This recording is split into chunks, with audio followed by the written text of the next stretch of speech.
আমাদের আজকে গন্তব্য হলো শিলিগুড়ি টু শিবখোলা।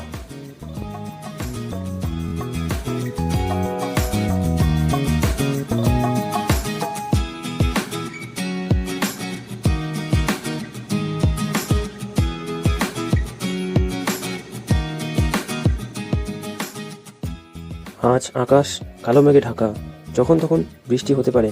আর এই বর্ষার দিনে শিবখোলা যাওয়া পাহাড়ি পথের দৃশ্য যেন ভারী সুন্দর দেখাচ্ছে।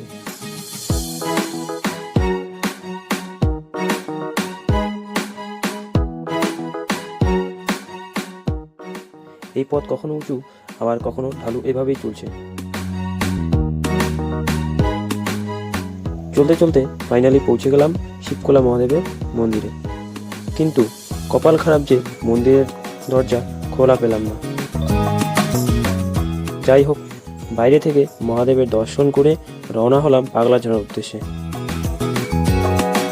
চলতে চলতে পৌঁছে গেলাম মেঘের মুলুকে, যেন আমাদের মেঘের চাদর দিয়ে ঘিরে রেখেছে।